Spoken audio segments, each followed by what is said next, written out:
Shalom, sangat bersukacita kita dapat berkumpul kembali, berjumpa kembali dalam program yang sangat memberkati ini ya saudara, yaitu Bible Study Online CK7. Secara rutin kita lakukan supaya kita semakin mengenal Allah kita lewat pembelajaran firman Tuhan. Nah, hari ini kita akan melanjutkan pembelajaran kita saudara dari 1 Tawarikh pasal yang ke-9. Ingat, ketika kita belajar di pasal yang ke-8, ya, kita diberikan sebuah pengertian bagaimana suku Benyamin terhisap kembali menjadi orang-orang buangan yang dipulihkan kembali ke Yerusalem. Dan peran bagi orang Benyamin itu sangat besar bagi Israel. Nah, pasal yang ke-9 ini kita akan belajar 2 perikop saudara, yaitu tentang daftar penduduk Yerusalem dan nanti silsilah Saul akan kita pelajari juga. Namun terlebih dahulu mari kita datang kepada Tuhan. Kita minta tuntunan Roh Kudus supaya apa yang kita baca, kita renungkan itu betul-betul dapat kita mengerti. Dapat kita kenali Allah kita siapa. Dan firman perintahnya dapat kita lakukan dengan setia. Kita sembah Dia saudara. Kami datang kepadamu Tuhan, dalam ucapan syukur kami percaya Engkau takkan ragu akan kasih-Mu. Terima kasih Yesus, terima kasih Yesus.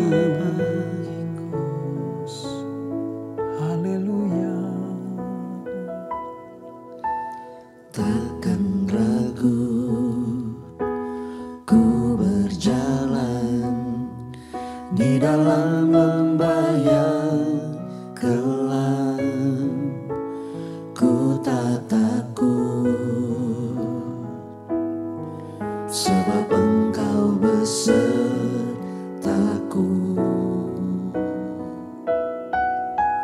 Segala yang Kau izinkan terjadi dalam hidupku, ku percaya mendatangkan kebaikan. Bapa, ku percaya rancangan-Mu indah. Bapa, ku percaya Kau turut bekerja dalam segala hal, mendatangkan kebaikan bagiku.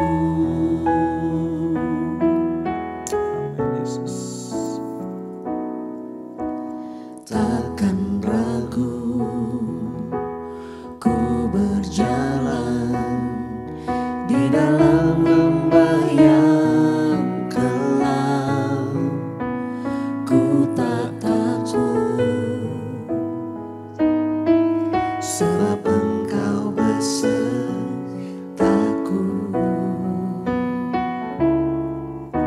Segala yang Kau izinkan terjadi dalam hidupku, ku percaya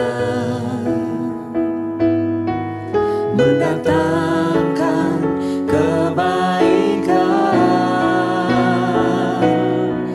Bapa, ku percaya rancangan-Mu indah. Bapa, ku percaya Kau turut bekerja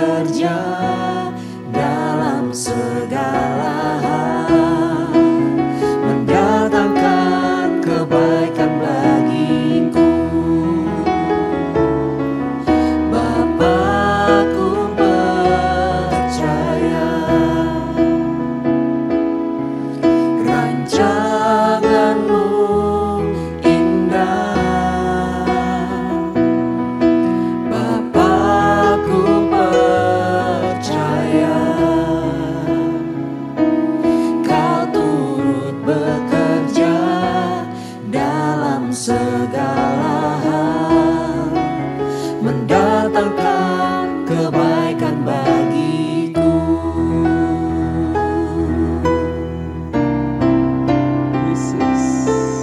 Bapa, ku percaya rancangan-Mu indah. Bapa, ku percaya Kau turut bekerja dalam segala hal, mendatangkan kebaikan bagiku. Bapa, ku percaya rancangan-Mu indah. Bapa, ku percaya Kau turut bekerja dalam segala hal, mendatangkan kebaikan bagiku. Kau turut bekerja dalam segala hal, mendatangkan kebaikan bagiku. Kau turut bekerja dalam segala hal, mendatangkan kebaikan bagiku.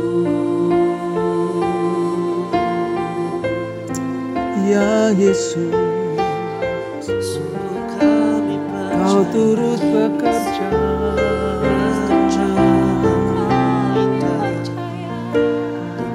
Terima kasih Yesus. Terima kasih buat kasih-Mu yang tak pernah berakhir. Yesus, tak pernah rancangkan yang jahat dalam hidup kami.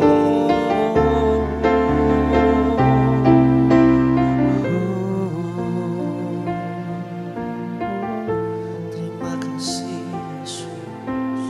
terima kasih Yesus.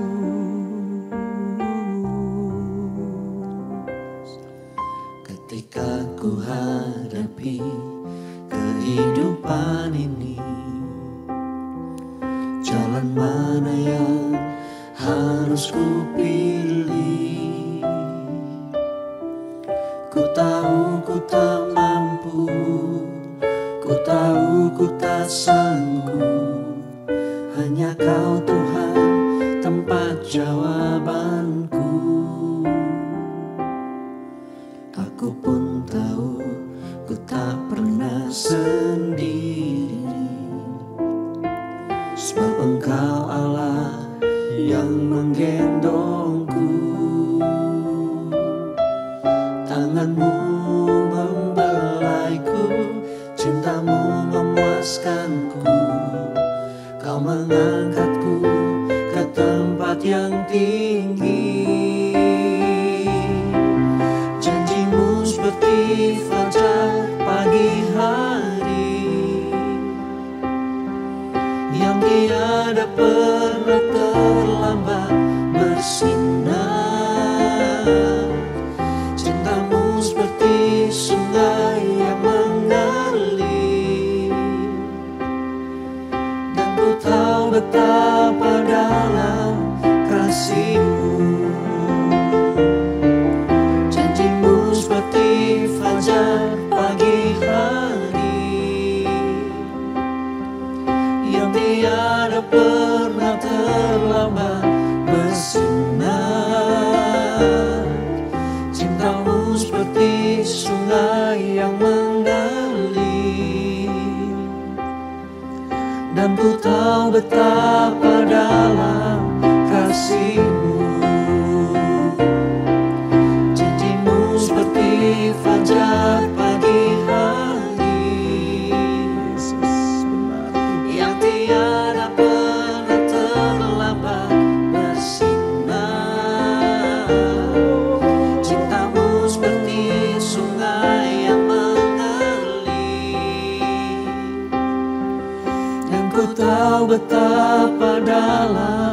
kasih-Mu, dan ku tahu betapa dalam kasih-Mu, dan ku tahu betapa dalam kasih-Mu. Terima kasih Tuhan Yesus. Kau tidak pernah berhenti mengasihi kami. Janji-Mu ya dan amin. Seperti fajar yang selalu terbit menerangi bumi ini. Demikianlah kasih-Mu selalu ada buat orang-orang yang berharap kepada Engkau. Terima kasih Bapa. Terima kasih Tuhan Yesus. Terima kasih. Kami akan melanjutkan pembelajaran kami, urapi kami, jamah kami. Roh Kudus, kuasai hidup kami. Supaya apa yang kami baca dan renungkan ini betul-betul berguna dalam hidup kami. Dan kami mempercayainya sebagai firman dan perkataan Allah sendiri. Terima kasih Bapa. Terpuji namamu kau selama-lamanya. Di dalam nama Tuhan Yesus Kristus kami berdoa dan mengucap syukur. Mari yang siap belajar sama-sama kita katakan amin. Nah, kita akan membuka saudara dalam Alkitab kita, Perjanjian Lama halaman sekitar 439. Di mana kita akan membaca beberapa ayat saudara dari 1 Tawari pasal yang ke-9. Di situ disebutkan sebagai daftar penduduk Yerusalem. Lalu di perikop yang kedua itu silsilah Saul. Sekali lagi saya ingatkan ya, bahwa kadang kita bosen, kita boring gitu ya, membaca daftar nama-nama silsilah orang-orang Israel, raja-raja Israel dalam kitab 1 dan 2 Tawari ini. Tetapi saya mau katakan bahwa tidak ada hal yang tidak penting ya yang dapat kita pelajari. Kalau itu nggak penting, nggak akan masuk di kitab suci kita. Kalau itu nggak berguna, nggak mungkin ada di dalam Alkitab yang suci ini. Bagi kita mungkin membosankan, tapi bagi orang Israel itu sangat penting sekali. Karena lewat 1 dan 2 Tawari, maka silsilah mereka diurut kembali. Sehingga apa? Karya keselamatan Allah lewat bangsa Israel, lewat keturunan Abraham, Ishak dan Yakub, sampai nanti kepada suku Yehuda, Daud dan Yesus Kristus, dan sampai ke dunia ini. Dijelaskan secara runtut asal-usul nenek moyang bangsa Israel sampai kepada Yesus Kristus. Nah, hari ini kita akan belajar bagaimana pasca pembuangan selama 70 tahun kerajaan Yehuda, kerajaan selatan yang dibuang ke Babel, diizinkan Tuhan kembali untuk menempati ya Yerusalem ini. Nah, ini menandakan bahwa apa saudara? Bahwa bangsa Israel itu betul-betul menjadi bangsa pilihan. Ya, banyak yang binasa. Ya, banyak yang dihukum Tuhan.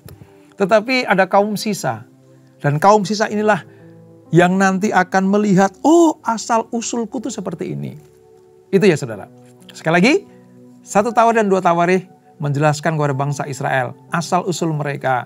Dan Allah tetap memimpin mereka, memilih mereka menjadi bangsa pilihan Tuhan. Nah, pada sesi belajar hari ini saudara, kita akan melihat bagaimana penduduk orang Yerusalem itu, di Yerusalem itu didaftarkan kembali. Kita akan membaca ayat 1 sampai dengan ayat yang ke-9 ya saudara. Nanti berikutnya jika ada yang penting kita akan dibaca. Demikian firman Tuhan.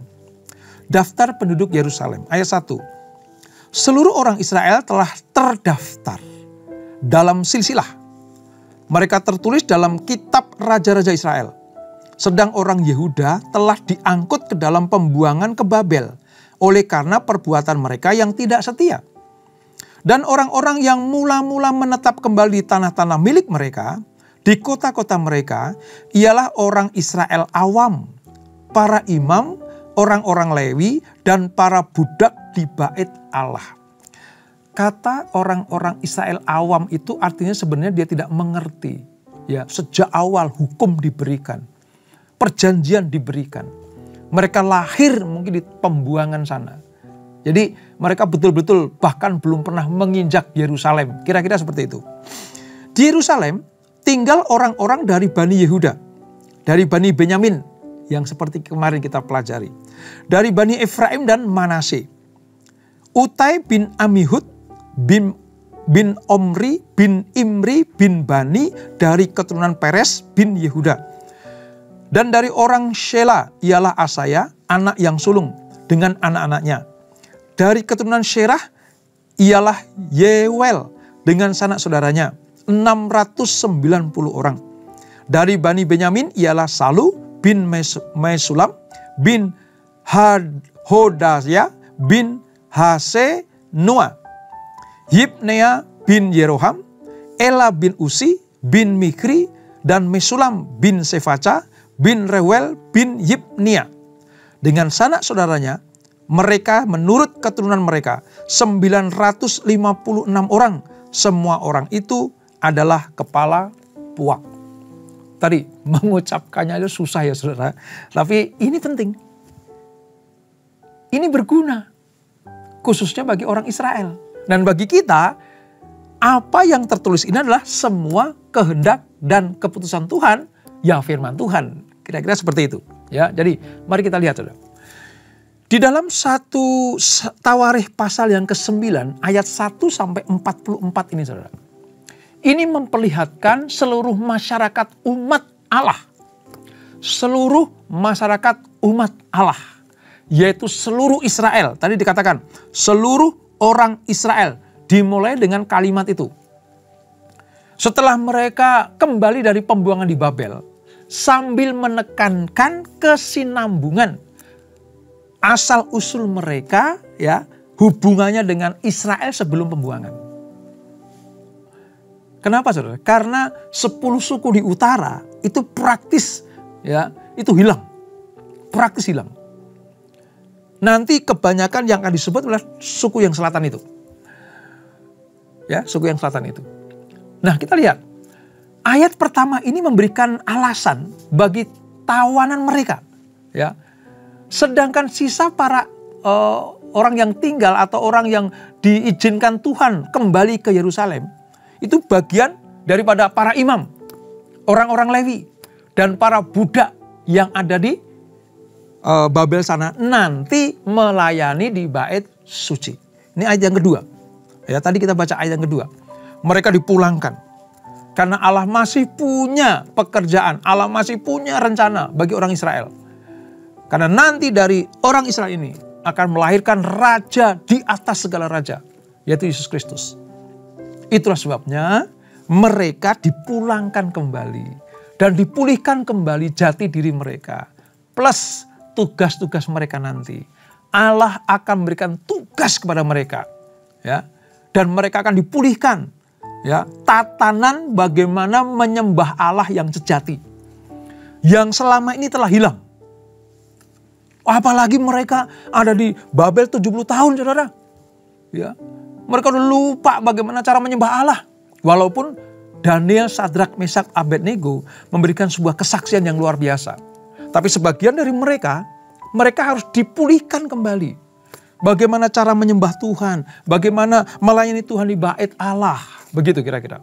Ya, makanya di pasal yang ke-9 ini diuraikan kembali. Nah, kata-kata kembali ke Yerusalem. Ya.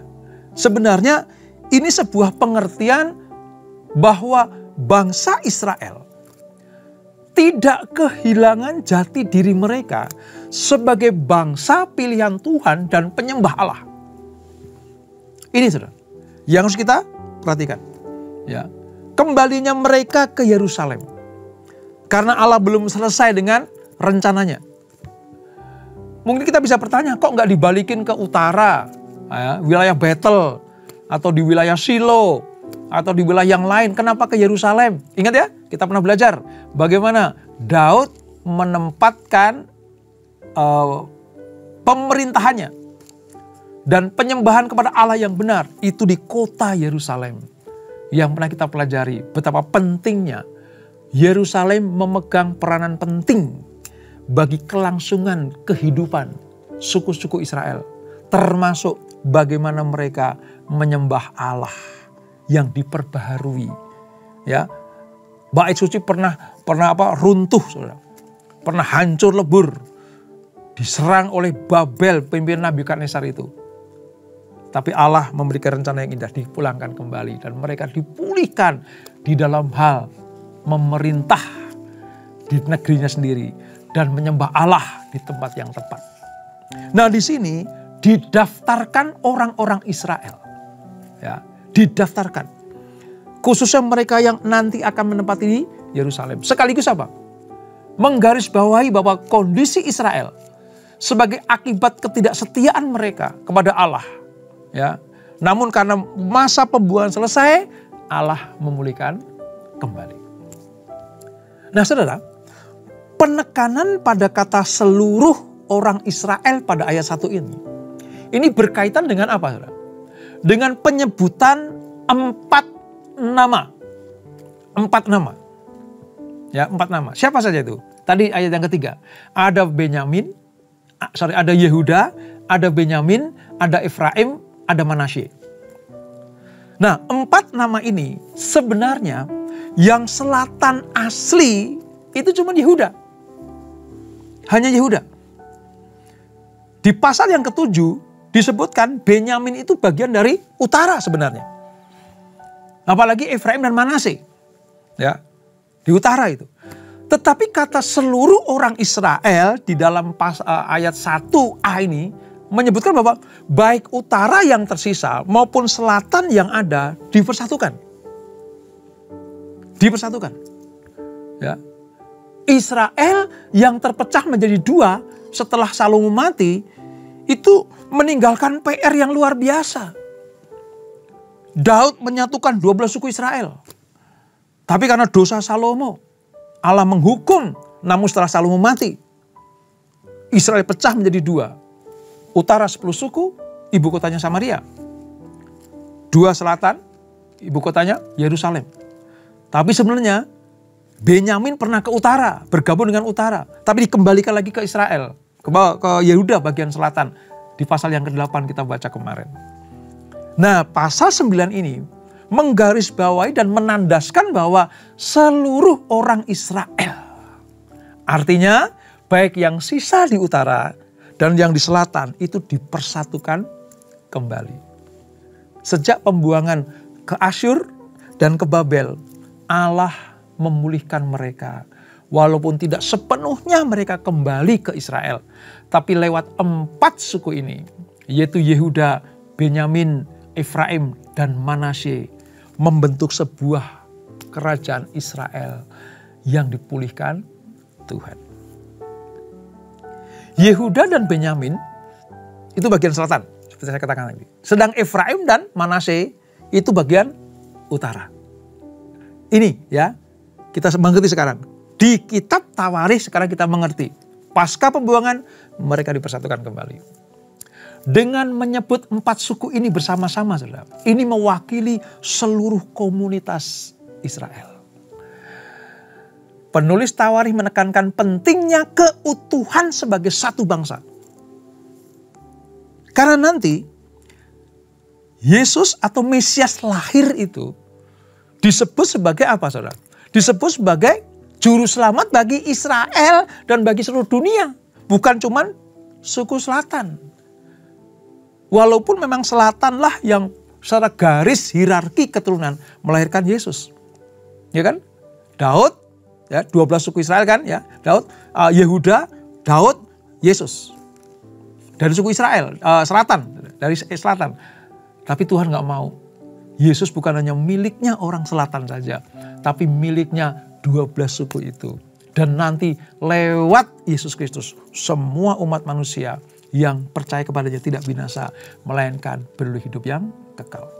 Dari Tawarikh pasal 9 ini, kita mengerti sekarang mengapa utara dan selatan ya yang tersisa pasca pembuangan itu dipersatukan kembali. Komunitas pasca pembuangan harus menjadi satu umat Allah yang nanti beribadah hanya kepadanya. Di mana? Di Yerusalem. Utara pernah bikin tempat penyembahan di Betel dan di Dan. Ya, tidak berkenan kepada Allah. Mengapa mereka bikin di Betel dan di Dan? Karena mereka melarang orang utara ke selatan. Kalau orang utara ke selatan, nanti selatan akan kuat. Ya. Itu. Tetapi lewat pasca pembuangan ini, Israel dipersatukan kembali. Sekarang kita mengerti kan mengapa kitab Tawarikh harus kita pelajari. Nah selanjutnya saudara, di ayat yang berikutnya itu begini. Bahwa keturunan dari Saul itu nanti akan memegang peranan penting juga. Ya, Saul itu akan memegang peranan penting. Saudara. Mengapa? Disebutkan di dalam keturunan Saul ya, ayat yang ke-29 ya, sampai dengan ayat yang ke-40 itu menandakan bahwa ketika Allah memilih Benyamin, menurunkan keturunan Saul, nanti dari Saul ini diberikan sebuah ketetapan. Dia akan menjadi raja pertama Israel. Makanya silsilah Saul ya, maaf ya tadi saya salah sebut ayat ya. Ayat 35 sampai 44 itu dijabarkan. Dijabarkan. Fokus utama penulis Tawarikh ini adalah ibadah kepada Allah. Ya, yang tidak terpisahkan. Termasuk Benyamin dan Saul nanti akan dimasukkan. Dengan demikian, Allah tidak pilih-pilih kasih lagi. Allah tidak memandang satu suku lebih penting lagi. No. Allah tidak memandang suku ini lebih penting daripada ini. Allah menyatakan bahwa 12-12-nya harusnya bersatu. Harusnya. Ya. Tapi karena mereka mengingkari perjanjian Allah, mereka dipisahkan. Dibuang ke tempat yang berbeda. Ke Asyur dan ke Babel. Nah ketika kita membaca ayat-ayat di dalam satu Tawarikh ini, kita mengerti sekarang. Sebagai contoh ya. Ada orang Lewi di situ.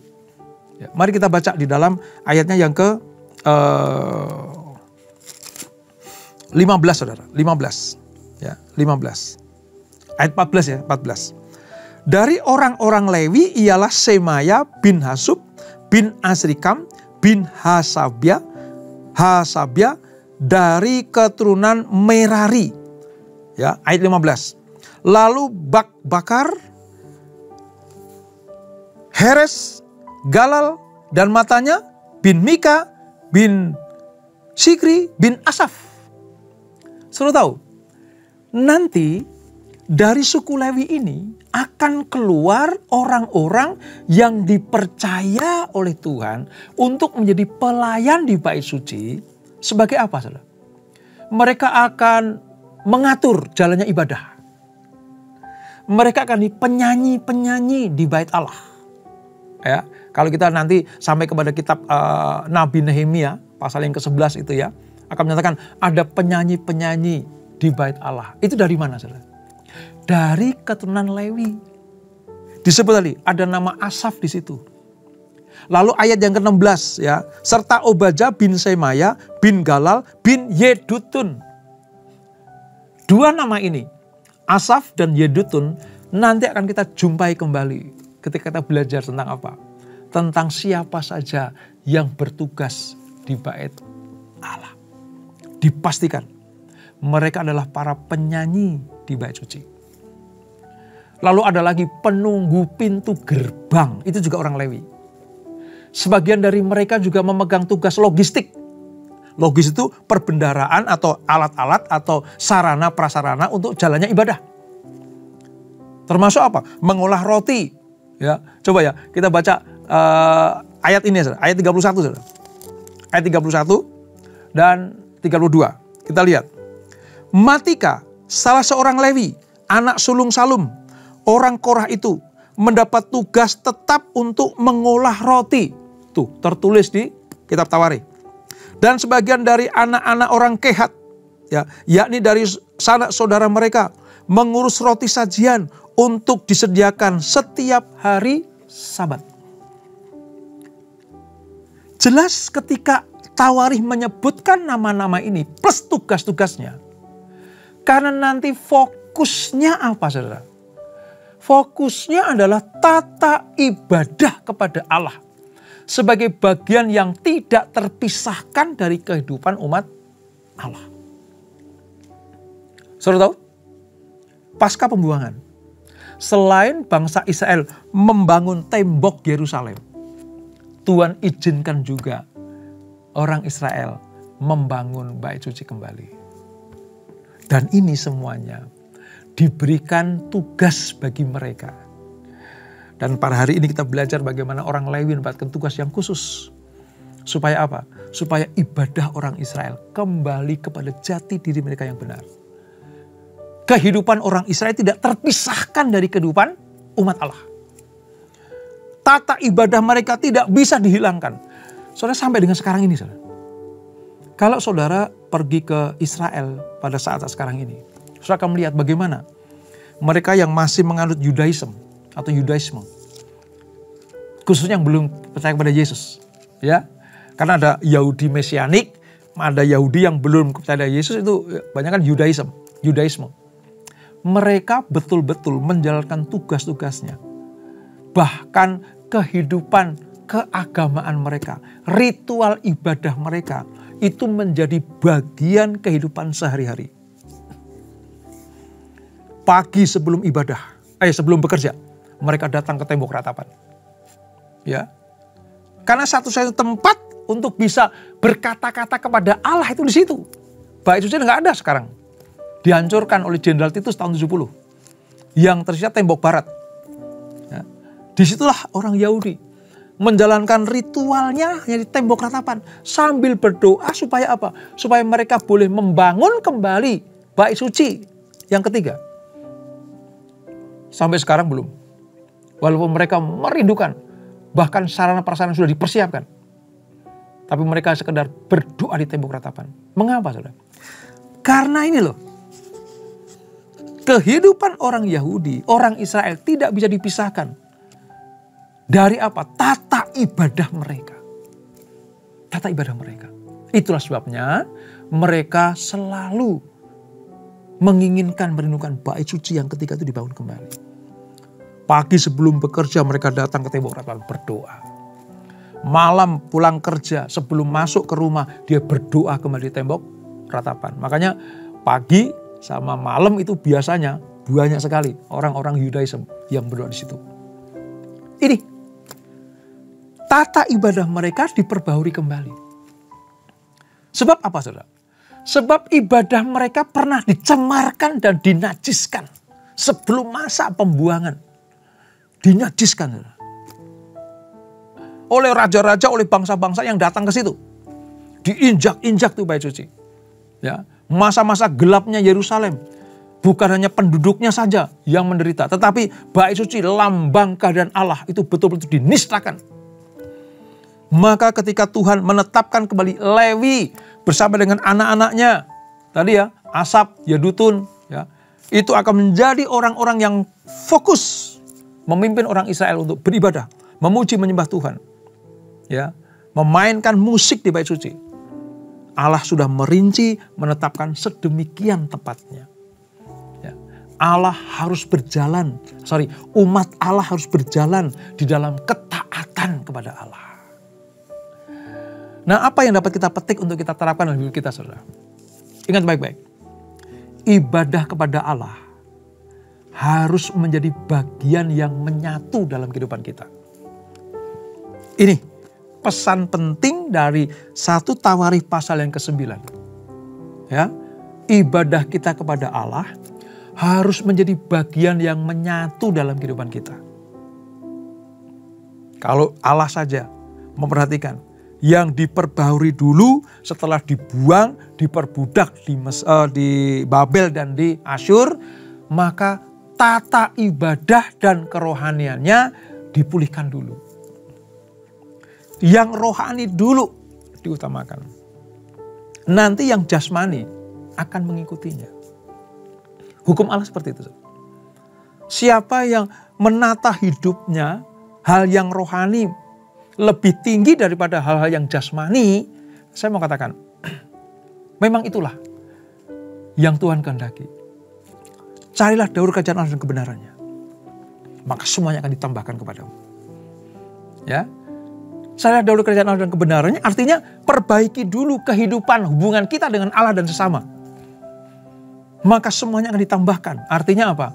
Berkat jasmani akan mengikuti kalau kehidupan rohani kita benar di hadapan Tuhan. Maka tepat sekali 1 Tawarikh pasal yang 9. Fokusnya adalah bagaimana orang Israel, ya, yang tadi diwakili oleh 4 suku tadi. Yehuda, Benyamin, Efraim, dan Manase harus dipulihkan kembali cara-cara menyembah Allah yang benar. Jadi mari tempatkan hal-hal yang rohani mendahului hal-hal yang jasmani. Sebab Allah menghendaki yang seperti itu. Dan itulah 1 Tawarikh pasal yang ke-9.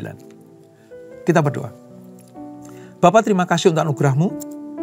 Kami sedang belajar bagaimana Allah kembali menempatkan kehidupan rohani bagi bangsa Israel melebihi hal-hal yang sifatnya jasmania. Ya, tembok Yerusalem dibangun kembali. Ya, pasca pembuangan orang-orang sisa dikembalikan ke Yerusalem. Tapi fokus Tuhan adalah memperbaharui kehidupan rohani bangsa Israel.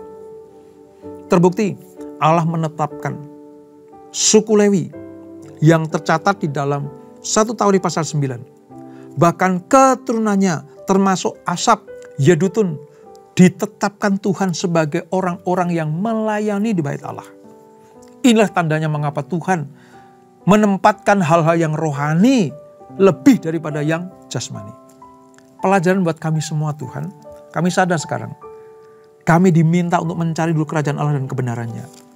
Hal-hal yang sifatnya rohani harus menjadi prioritas yang utama. Maka semuanya akan ditambahkan. Artinya keperluan, kebutuhan yang harus kami pakai, kami makan, ya semuanya akan ditambah-tambahkan kepada kami. Ampuni kami kalau kami membalik posisinya. Mendahulukan hal yang jasmani, bahkan melupakan yang rohani. Dari pelajaran ini kami tahu, Allah menghendaki kami supaya rohani kami lebih daripada hal-hal yang lain dibanding dengan keinginan-keinginan yang jasmania ini. Terima kasih Bapak, Engkau Allah pemelihara kami, janji-Mu ya dan amin, seperti yang kami nyanyikan, seperti fajar pagi hari, tidak akan berhenti, kasih-Mu selalu ada bersama dengan kami. Seperti Engkau memulihkan bangsa Israel, pasca pembuangan, demikianlah Tuhan memulihkan kami semuanya. Siapa yang taat dan setia akan diberkati Tuhan. Sebelum kami tinggalkan acara ini, kami siapkan hati kami terima berkat yang daripada-Mu.